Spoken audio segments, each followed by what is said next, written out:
Thank you, Mr. Chairman, Dr. Burgess, and the members of the committee.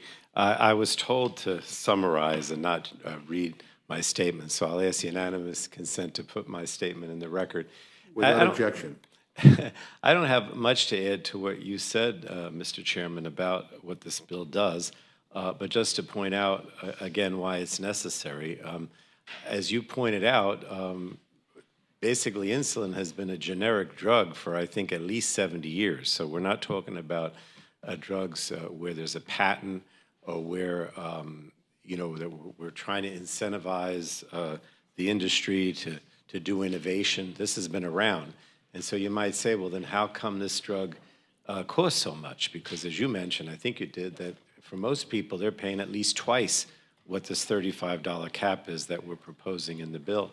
And the reason for that essentially is because they have a monopoly. I mean, there's collusion amongst the three or four companies that make insulin, and they keep the price high. Now, maybe somebody should investigate that, but that's the reality. Because normally when you have generics, they compete with the name brand or they compete amongst each other, and that brings the cost down. But that is not the case here. And so we have so many people who have diabetes and who are dependent on insulin, and the costs are just skyrocketing. Some people are paying as much as $20,000 a year for certain types of insulin, but for most people, the cost is at least twice than this $35 cap. So we're saying cap out of pocket at $35 per month. It applies to both Medicare, and it also applies to private insurance.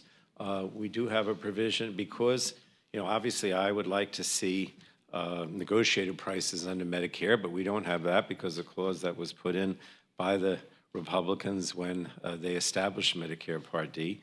You do have negotiations, though, in the private sector, and there the bill says that if the negotiated price in the private sector is 25% is less than the 35, then the out-of-pocket would be 25% of that negotiated price rather than the 35. So it could actually be less than 35 per month in the private sector because they do, in fact, negotiate. But I'll leave it at that. I mean, as you said, this is a very simple bill, and we're hoping that we can get bipartisan support and send it to the Senate and maybe get 60 votes. Thank you. Thank you.